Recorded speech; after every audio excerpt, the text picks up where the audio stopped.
Hi, I'm Max Bergman. And I'm Donatien Rui. And this is The Eurofile, a podcast where we look at Europe through a Washington lens.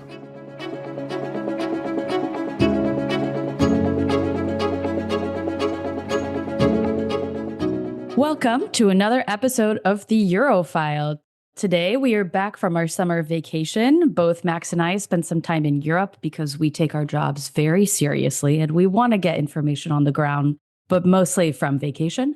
And we'll start with a preview of the European Commission President Ursula von der Leyen's State of the Union address, which she will give to the European Parliament on September 10. And we are recording a little bit before that. So the episode will come out right after the speech. So keep that in mind.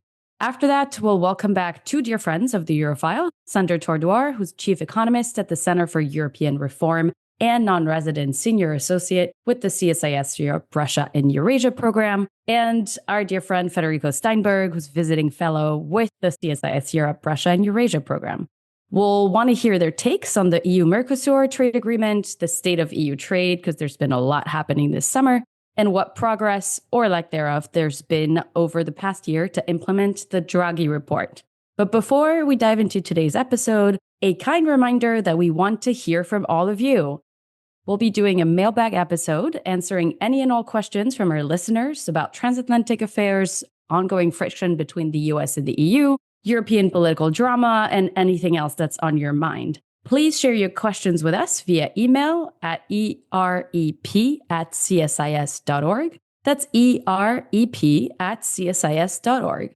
You can also ping us on social media via X, Bluesky, and at least for me on LinkedIn, because I think I'm a little more active than Max on LinkedIn, and details can be found in the episode description. And with that, we hope you enjoy the show.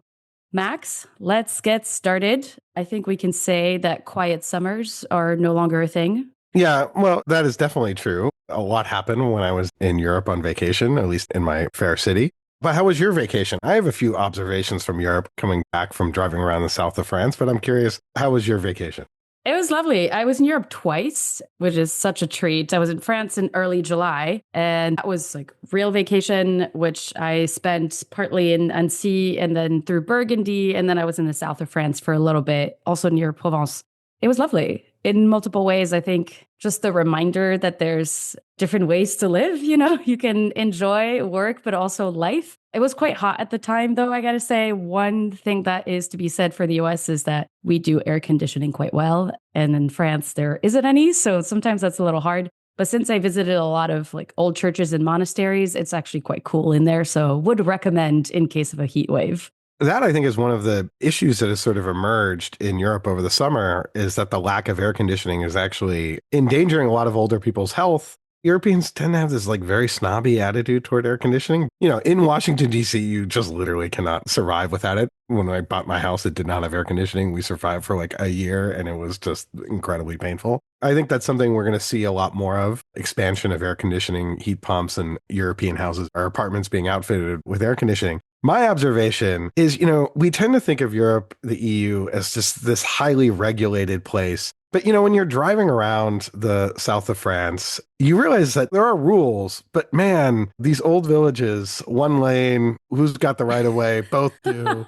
The priority from the right, which doesn't exist in the US. So when you get to an intersection, the car that's on your right is supposed to go first. In America, they would be like, well, we just can't have cars here because how is the Ford F-150 going to go up this like French hilltop village? So smaller is better when you're renting a car in the south of France. The other thing is also in a lot of European houses, as someone who has had to do a renovation in an old historic row house, my God, it's like nothing meets American code rules. And a lot of the places I was staying in Europe are fantastic, but, the stairs are too steep. All of this I sort of notice. And so, I think I'm sort of giving Europe a pat on the back for just sort of being a little bit more libertarian, at least when it comes to housing codes. Anyway, we should get down to business. This is a big week in Europe. Everyone is back. The Commission is roaring. There's already been fighting with the European Parliament over the US-EU trade deal. And we are recording just before Ursula von der Leyen will take the stage in Strasbourg to deliver the State of the Union address. This will mark effectively the end of her first year of her new term. And maybe we want to sort of assess it and how are things going. So, then, Etienne, how do you think this first year is going for Ursula von der Leyen?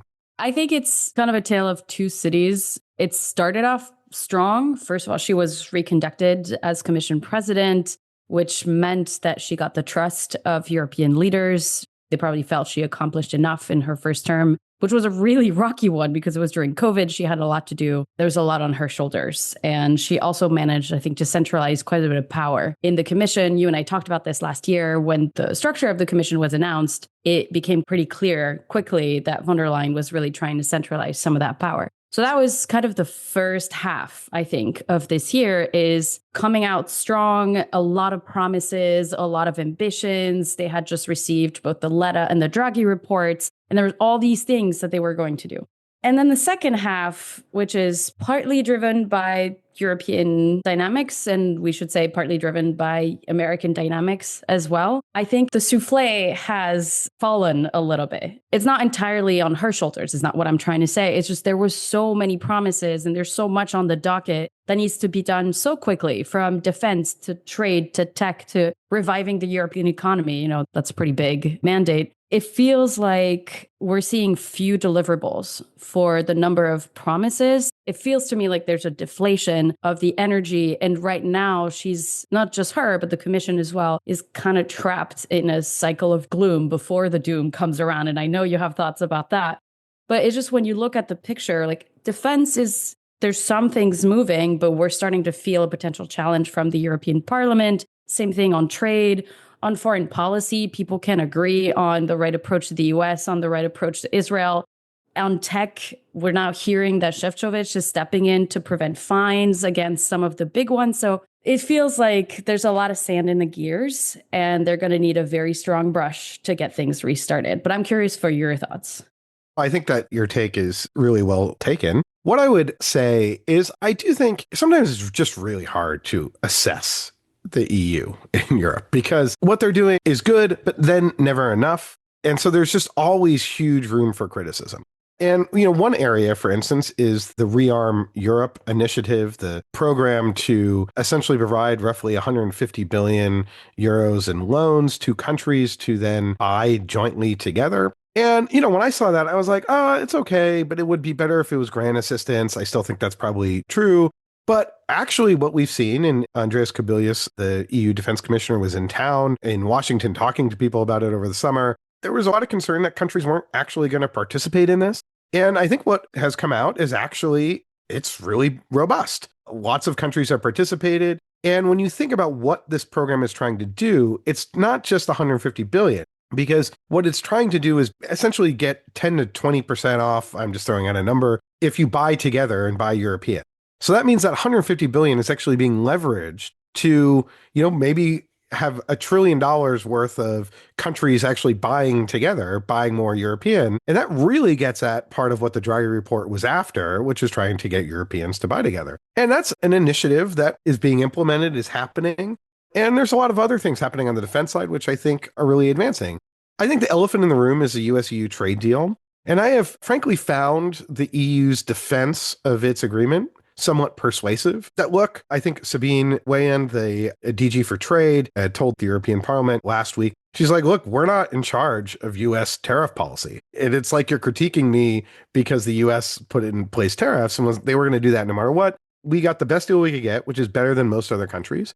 And I think the sense of humiliation that Europe feels is righteous and right. I think Europeans are right to be pissed that they've essentially looked weak and bent the knee. But that's not because of the EU. That's because their member states are desperate to sort of keep the United States in NATO, keep the US committed to Ukraine, and the EU officials have said as much. So the EU is not retaliating, not because of the EU, but because of the member states.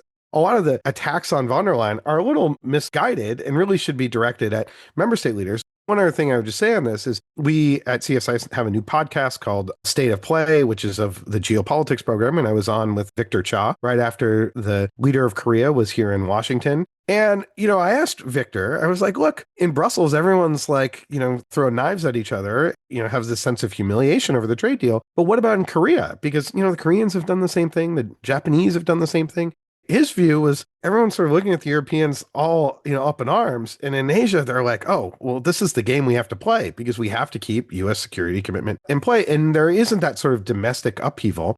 And I think what that is actually a sign of is that the EU could have been stronger, that the EU actually has the potential leverage and clout to punch back hard.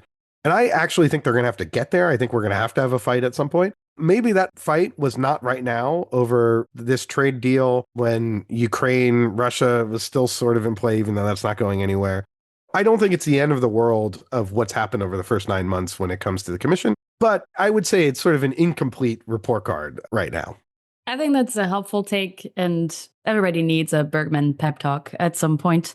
I think your last point is really important. Some of that frustration definitely comes from the fact that it's not Europeans' fault that this is the tariff policy that we have right now from the United States, but they have the tools. And it feels like, well, we have all this, and we've been talking a big game about these, anti-coercion instruments.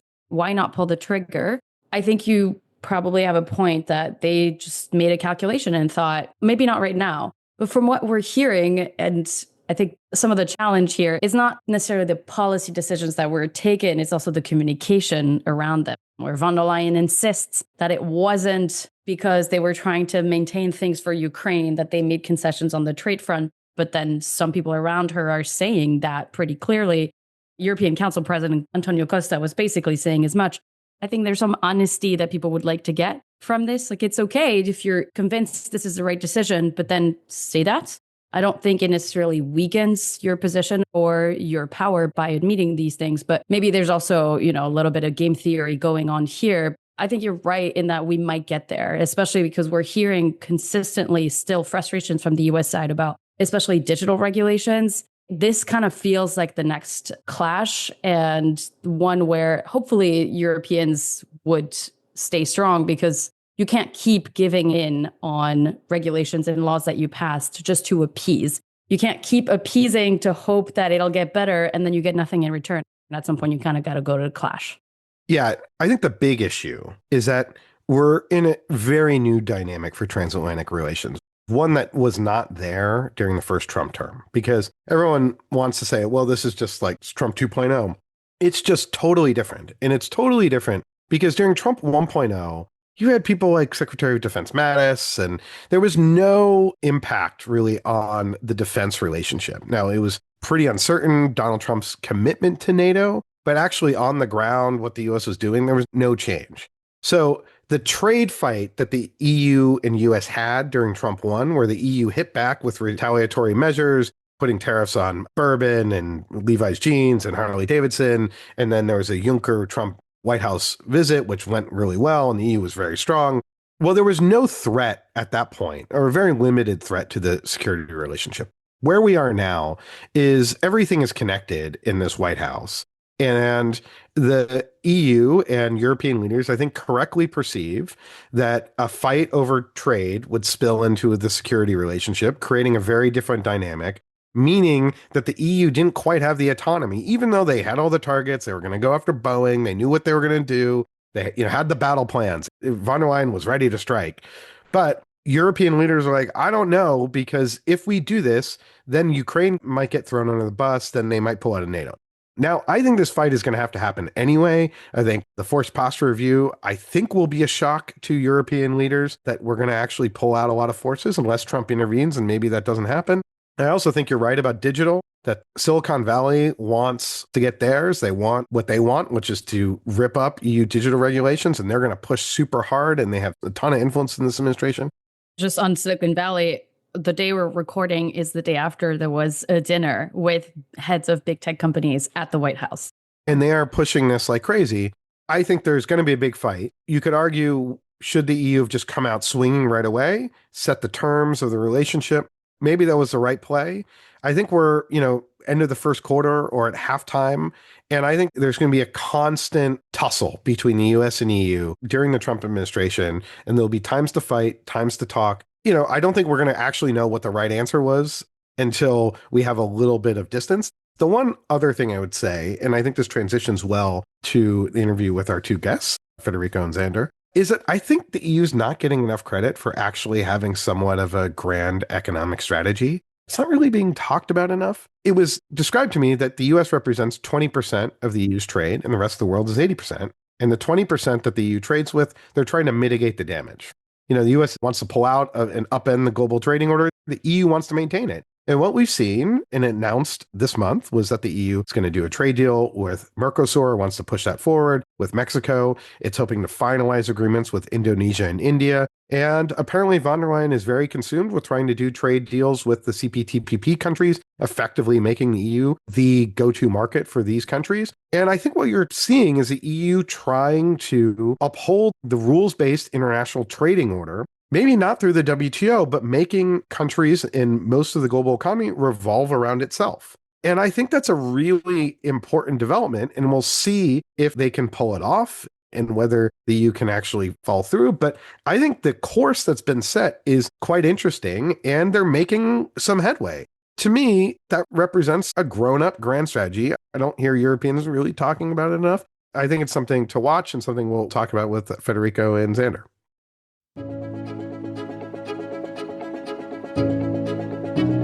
Well, we are delighted to be joined with two fantastic guests, Xander Tordoir, who's the chief economist at the Center for European Reform and a non-resident senior associate here with CSIS, Europe, Russia, and Eurasia program.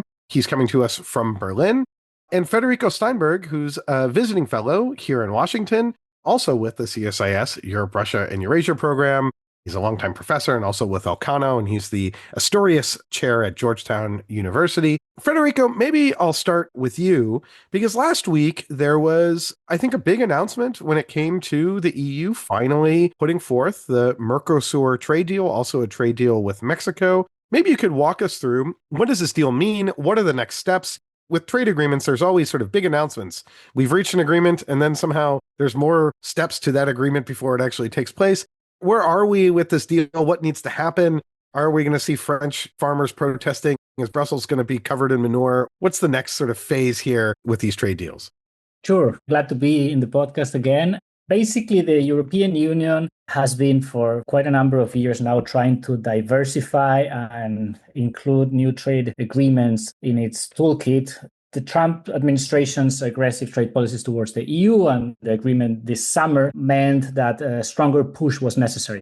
Someone from the Commission was telling me that they talk about free trade alternatives instead of free trade agreements, meaning that they really need to diversify out of the US, which is not easy.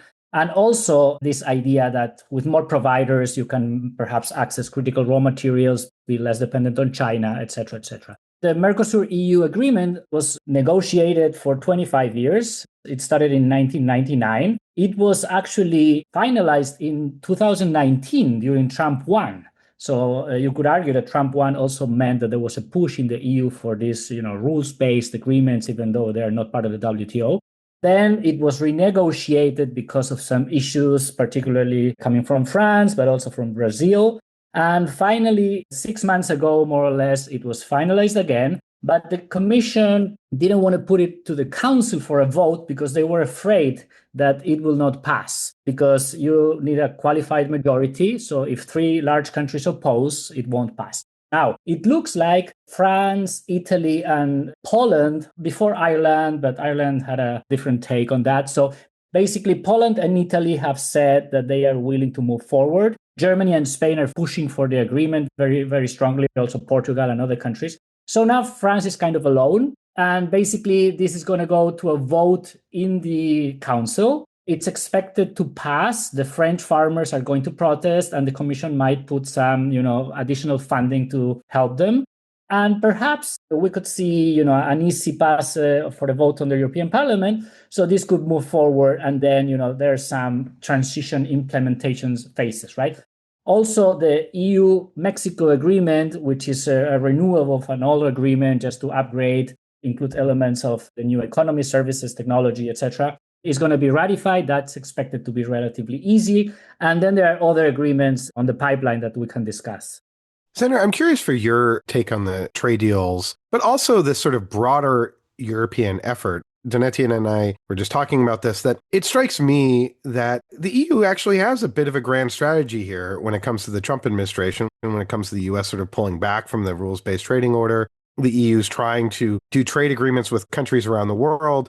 And there's also a China dimension here where it's not simply that the US is becoming a harder market perhaps for Europe to access, But China, where especially Germany had been very invested, is becoming more difficult. European trade to China is declining. So what do you see the role of these trade agreements? A, do you think there is sort of a grand strategy here? Is the EU sort of, flailing, or is there an actual strategic purpose? And then maybe what are the kind of macroeconomic effects of this on the European economy? I think Federico kind of hinted at what is the evolution here.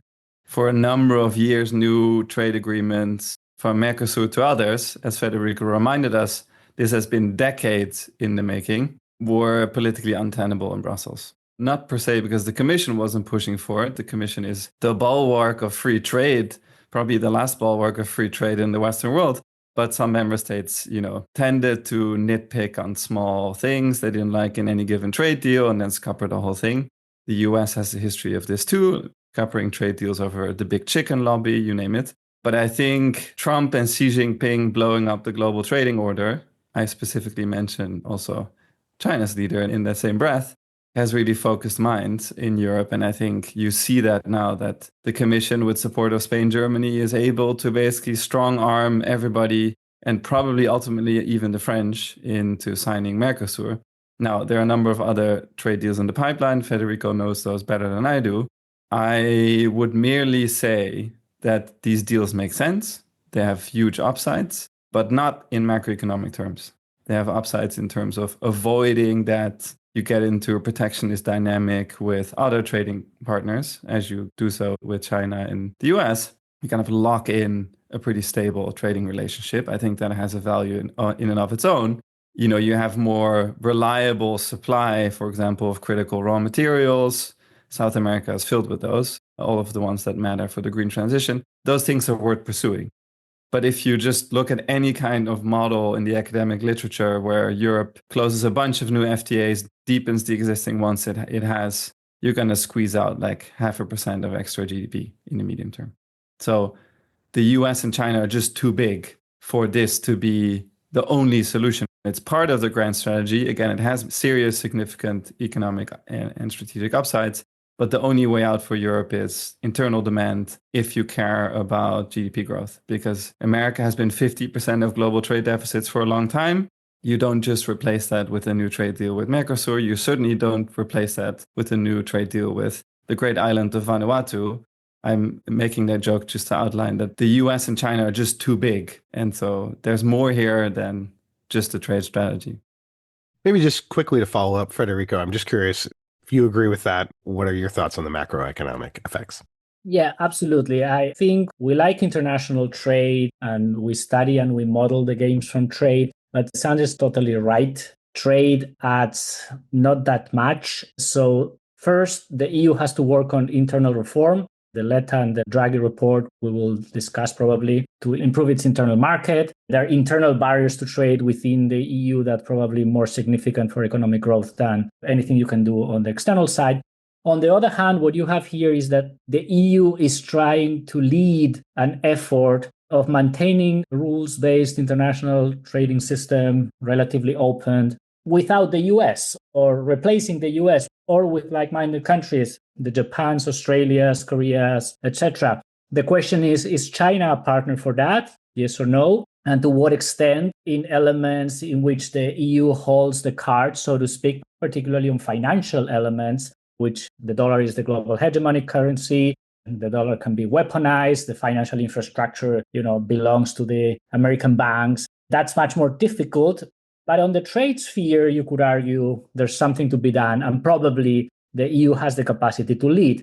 Now, one small comment here. Many of the values-based claims the EU makes normally in trade agreements having to do with the environment, with human rights, perhaps should not be top of the agenda with some of the global south countries if the EU is really willing to negotiate something meaningful. Because, some people in Brussels say that you put a lot of things on trade agreements, and basically trade agreements are for market access, institutional reliability, and the rules-based system, not to put their labor standards, all the kind of things that the EU has been pushing for in the last 20 years.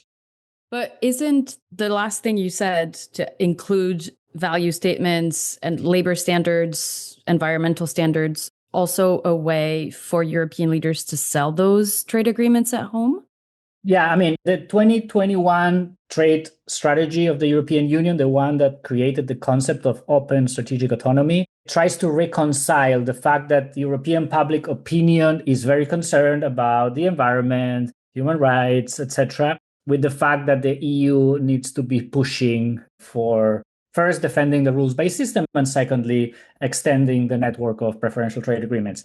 That conflict is very difficult to resolve at the end of the day, because basically developing countries say, okay, I do care about the environment, but I care more about growth. Are you willing to compensate me for this? Are you getting into my sovereignty with issues that are not, reasonable according to my level of GDP per capita, et cetera, et cetera? That's where the Commission has been kind of famous for being a very tough negotiator. And even with Australia, which should be an easy agreement because both countries are advanced, are rich, it was not possible to reach an agreement because of the demands that the European Commission was putting on that in order to sell these agreements to the public opinion more broadly. I think that might be a good place to transition to the Draghi report. Both of you have mentioned it. Max and I talked about it a little bit in the news segment before this interview as well.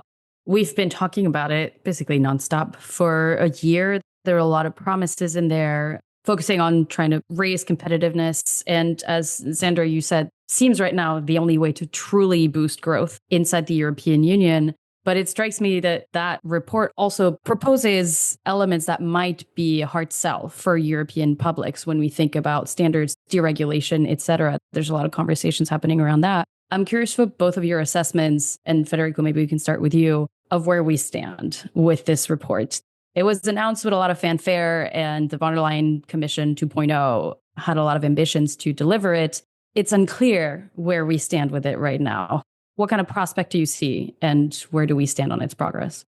Actually, Sander, I think, knows more about the details being in Germany. But the overall conclusion, I think, is that it's been a year and progress has been disappointing.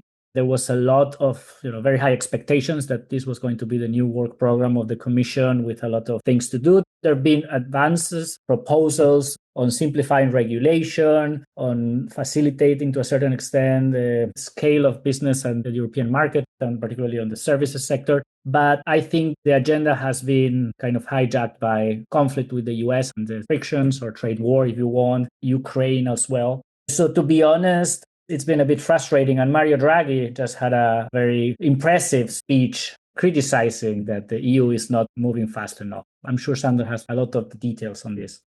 Sander, let's go to you on this. Yeah, I think it's fairly clear from Mario Draghi's speech in Rimini, a beautiful town, by the way, that the man himself is not particularly happy about the lack of progress. It's an excellent speech. I recommend everybody to read it.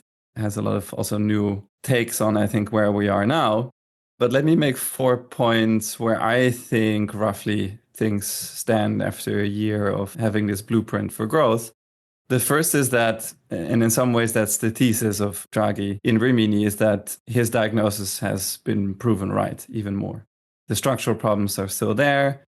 Federico mentioned it, the barriers to internal market, declining innovation capacity in Europe, but also a profound exposure to economic coercion, be it from China with rare earth minerals or from the US with Europe's tech dependence and military dependence, which essentially drove Europe to accept a fairly, I would say, demeaning trade deal with the US, even if the economic implications of it are not entirely dramatic. But a 15% versus 0% tariff is clearly a negotiation that does not do justice to the economic size and power on paper of the Union. So that's one. The diagnosis hits even harder a year in. If you think of the scorecard of the Draghi report, let me mention, I think, what are 3 of the key buckets. The first is macroeconomic. Draghi has been pleading for a switch to a more domestic demand-led growth model. Europe has long had a trade surplus. It's been fairly reliant on external demand, particularly since the Euro crisis, when various European countries pursued wage moderation and relatively tight fiscal policy, which Draghi is critical of. He explicitly said and continues to say that essentially, was a kind of devaluation against each other and choking off demand inside Europe.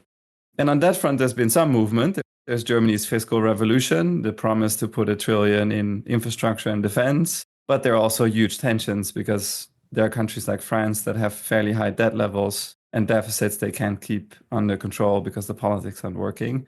And so it's a mixed bag. There's some movement, but we're not quite there yet. And I think one important point to mention is that Draghi really emphasized the importance of investment in decarbonization, in digitalization, in R&D. And the ECB just put out a report showing that those investment gaps have grown, not shrunk, in the last year. And a larger share will now have to come from the public coffer because European leaders are feet dragging on the recommendations. So that's on the macro side. Then I would say on industrial and trade policy, which in many ways is about countering China's subsidies and export-led growth, there's again been some movement here and there. There were the EU tariffs on Chinese EVs, very prominent case. There's also, led by the Nordics, a kind of strong effort to save Europe's wind turbine industry, which is an important strategic industry that's getting hit by Trump canceling wind projects in the US, but also by Chinese competition. So you see some sort of haphazard industrial policy. There's discussions about aligning EV consumer subsidy schemes in Europe to support what is still our most important industry, namely autos, something I'm a strong proponent of, but all of it's, a little bit all over the place. Some movement, not quite Draghi's grand scheme for industrial policy. And then the last bucket I would mention is the single market. And in some ways, that's been the most depressing. There's been really very little movement on bringing down tariff barrier equivalents of over 100% in services inside the European market, according to the IMF. And so, there's concern there. There's been some movement on deregulation. I find it strange because that is very much focused on rolling back green regulation when clean tech is actually one of the few successful sectors of Europe. But of course, it is clear that barriers have to come down in Europe, and that requires work. So I think on that, probably the most important bucket, we've seen the least action, which is concerning. Maybe we could talk a little bit about why. Why has there not been more progress? Who's to blame? Von der Leyen is giving her State of the Union speech this week. We're recording before it, but a lot of knives have been out for her politically due to agreeing to the US-EU trade deal. But it strikes me that the Draghi report, is about Mario Draghi. He led it, but it was very much a commission effort. A lot of the people that were contributing to writing it were working at the European Commission. In that sense, it's very much the von der Leyen report. And so why has there not been more progress? Like, where is the capital markets union? Has that been on the agenda at all? Is this merely because we're sort of waiting for a German election and then Merz comes in and there hasn't been a lot of progress? And then you have Trump and tariffs. And has it just been overtaken by events, but is still fundamentally there? I mean, I've heard from EU officials that, no, the Draghi report is very much their kind of North Star and how they're approaching this term. Xander, maybe you could speculate on why hasn't there been more progress? I mean, Mario Draghi clearly thinks that there has not been enough progress, but why do you think that is the case? And do you think more will come going forward? I think what you're laying out, Max, is in some ways the bullish case for Mario, that, the report is still alive. We're still talking about it. Many people are still talking about it. I do think it still shapes the agenda, which in and of itself is worth mentioning because a lot of these big reports end up in drawers and are never mentioned again. So it tells you something. It is also clearly true that Europe's political leaders have had a lot on their plate. Friedrich Merz came into office and had to deal with a very difficult situation in Ukraine, given that Trump was threatening to pull US support and in some ways has pulled US support, and the trade war unleashed by Mr. Trump. And so the hopeful case is that now that there's a degree of stabilization on those two fronts, that perhaps political leaders will now have some bandwidth to turn their attention to the Draghi report. And in that perspective, I think von der Leyen's State of the Union speech, which is coming up, will be important to kind of rekindle that momentum if indeed she is serious on delivering on the report that she indeed commissioned herself. I do think some of the deeper seated issues on what Federico and I mentioned, the internal market, there's a lot of resistance to kind of making a move there. And I may have mentioned this before when I spoke with you, but I'm really distraught to see that the Germans are blocking a takeover of UniCredit of Commerzbank on entirely nationalistic grounds. The ECB has said that they are in favor of the merger. And if we cannot merge banks in a supposed banking union, then how serious are we about capital markets union, which is in some ways a much more difficult file because it requires harmonizing insolvency laws and harmonizing certain parts of corporate tax, security law. I'm concerned if you see these kinds of moves. On the bigger reforms, on industrial policy, on macro policy, perhaps we'll see a bit more movement. And certainly on industrial policy, to the Commission's credit, they have proposed a very ambitious competitiveness fund for the next EU budget. The first time that Europe would have then, as of 2028 and onwards, real industrial policy money. But that too, we don't know if it survives the always brutal wrangling over EU finances that takes place between member states.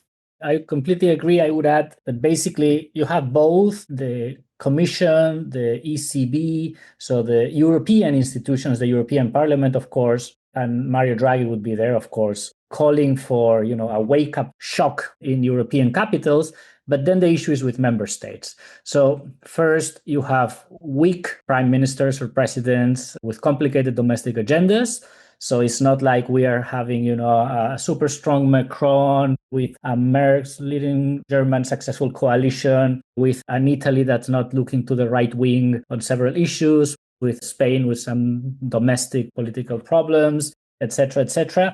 Then you have the extreme right governments, the Hungarys, etc., that are very willing to block things at the council level. And then you have all the technical issues, because the Draghi report and the Letta report basically told us many things that have been under discussion for the last 10 years about banking union. I mean, Letta renamed it as the Savings and Investment Union to combine with the Capital Markets Union and the Banking Union. But things like, a common insurance deposit scheme is basically, as Sander was saying, with banking mergers, giving up some power by some of the powerful member states. The same goes for energy. The same goes for tech. So this is the big thing, same thing as when we talk about European foreign policy and unanimity and vetoes is the same.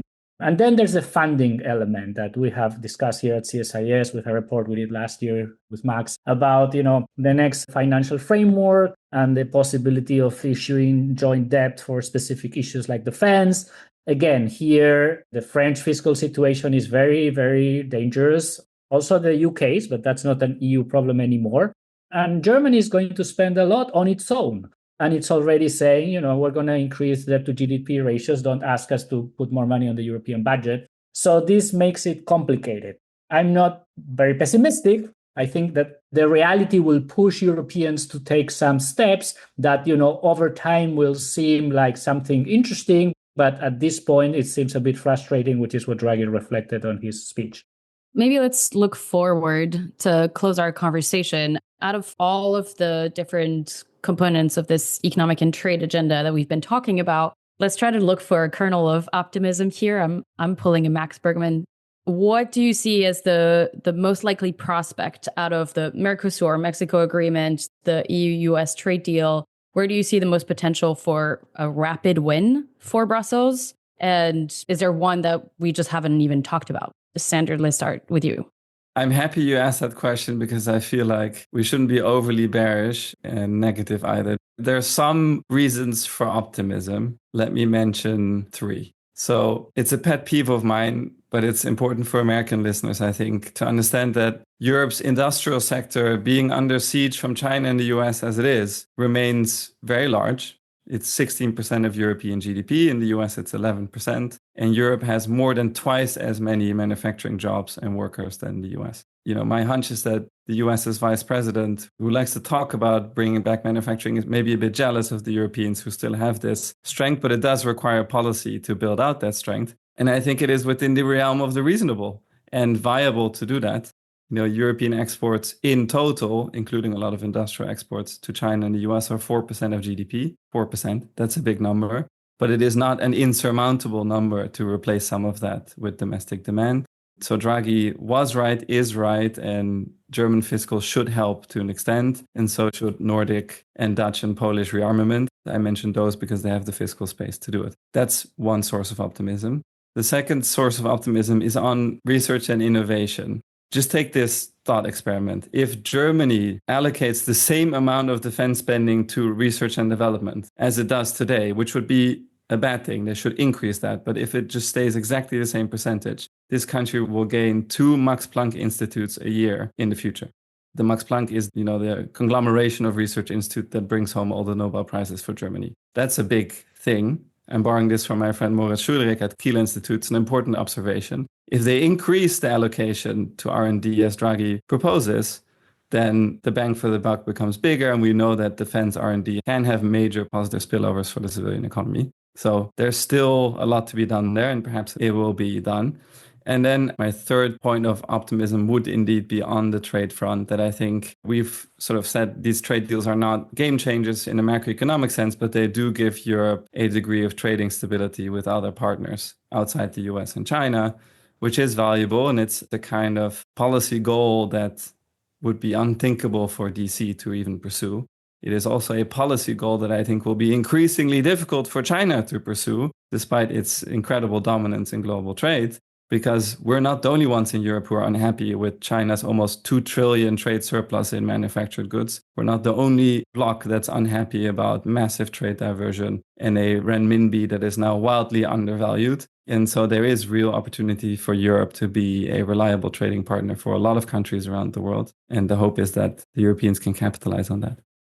Yeah, I just would add on the trade front, I think that we have not discussed that in more detail, but there's a potential agreement with India, which is significant, Indonesia, the ones mentioned, Mercosur, Mexico, probably with South Africa. And here, the key idea, I would say, is that we are entering perhaps a post-liberal world in which the ideas of open rules-based global economic issues and norms are less supported. And the EU, as Sanders said, is the only one still championing both the WTO reform, which is very unlikely, but also the maintenance of some sort of network of common understanding that there could be mutual gains and that the diplomacy and negotiations and rules have a value in themselves. This is, I think, is promising.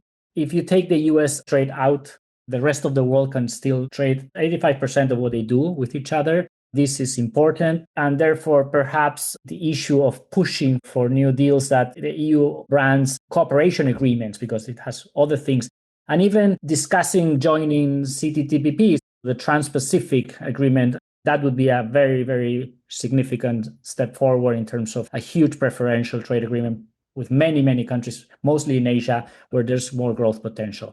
But again, as Sanders said, and others have repeated, the EU has to change a bit the mindset and understand that the way it used to come out of the global financial crisis, which was basically that every country in Europe became more German, export-led growth and less domestic demand, has to be substantially modified because the world we're in now requires bigger domestic demand, more investment, the industrial policy element that comes with it, of course, investment in defense.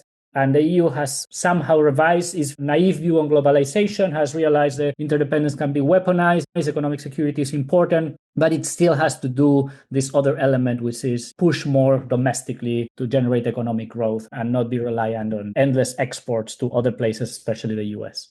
Maybe just to close on a further note of optimism. I love being the optimist.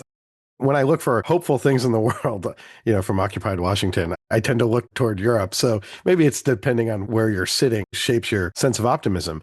I do think that it could be that, yes, Xander, your point about the trade effort and the trade agreements from a GDP perspective for Europe aren't all that significant. But I do think it is important from kind of a European power perspective for Europe's place in the world.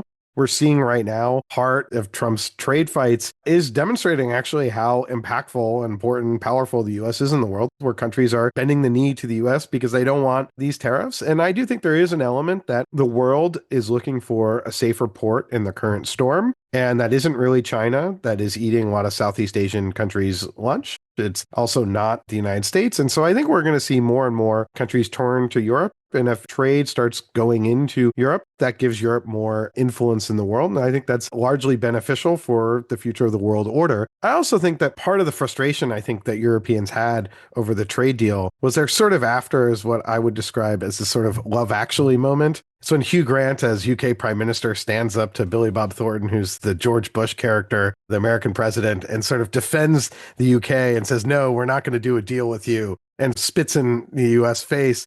And I think that's sort of what Europeans were looking for with the EU engaging with the US, that, look, we're strong when it comes to the economics. We can stand up for ourselves. I guess what I would just tell Europeans, I think that moment is coming. And I think there's going to be more crises ahead. And probably the first 8 months of the Trump administration have just been this sort of rocky transition where Europeans are trying to sort of bide their time, invest in their own defense, protect Ukraine as much as possible. But I think that collision over tech policy and other things are coming. There's sort of an endless negotiation with the Trump administration. And so I think Europe will have its love actually moment. There'll be more chances for Europe to stand up for itself. And if it doesn't, then I think criticism is warranted. And so hopefully we'll see the Draghi report be resurrected and put forth over the coming months and years of the commission. So maybe to close on a note of optimism. One thought, Max, since you also love Eurobonds, a little speculative point, but Federico talked about the huge investment gaps that Draghi also identifies. A world in which Europe is a financial safe haven with all the limitations that it has, but in which, it's relatively stable financially, in a world in which we don't have very high inflation because we haven't just enacted broad tariffs on everybody in the world, is also a world in which borrowing costs in Europe are lower than in the US. And that is a source of relative strength, both for governments and the private sector, notwithstanding the concerns about France and some pockets here. But on average, ECB rates should be much lower. And I don't think that Christine Lagarde right now is envious of Jay Powell and whoever his successor will be. See, I spread optimism. So optimism is hopefully spreading from this conversation. Xander, Federico, I want to thank you so much for joining us. Thank you to all our listeners for tuning in to the Eurofile.